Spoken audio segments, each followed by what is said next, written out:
building up heat fast here. Let's get out of here.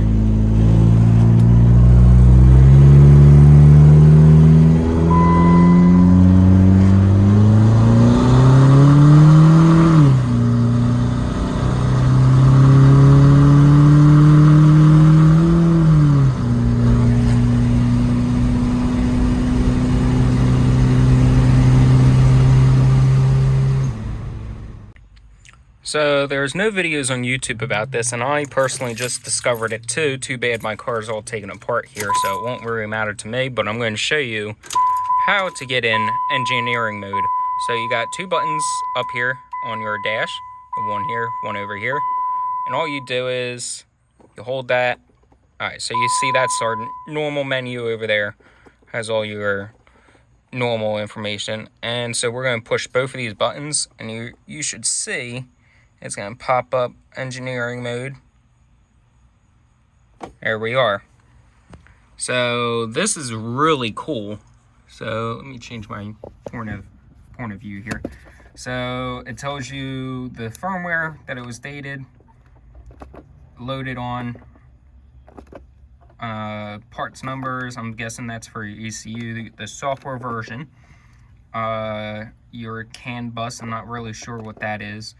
It can tell you your exact speed and RPM, which is really cool. Coolant, it tells you exact coolant temp, which is cool. Battery voltage, which I can definitely use since now I don't have to install a battery voltmeter. But coolant temp's definitely good to know because that gauge there doesn't really do anything. Oil temp, which is cool. Oil pressure and something else, something position. It doesn't throttle, maybe.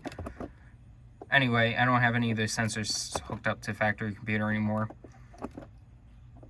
Not really sure what that is. Not really sure what that is. So this is going to tell you all your notification lights on our dash here.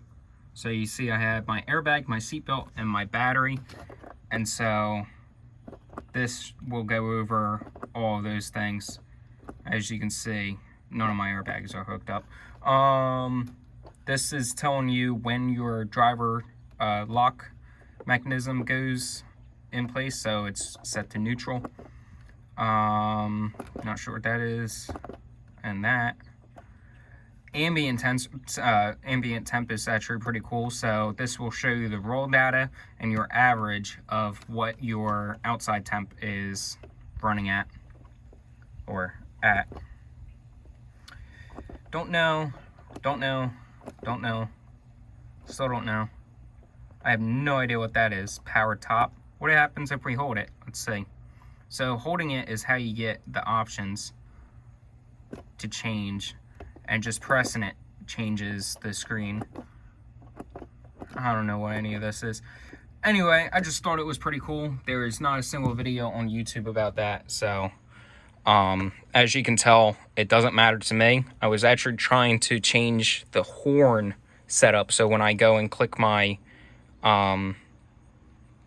button to lock my doors, it doesn't make the horn go off, but I couldn't find that, and the only reason why that still matters to me is because I still use factory ECU for the CAN bus, for locks, windows, everything that I don't feel like wiring right now.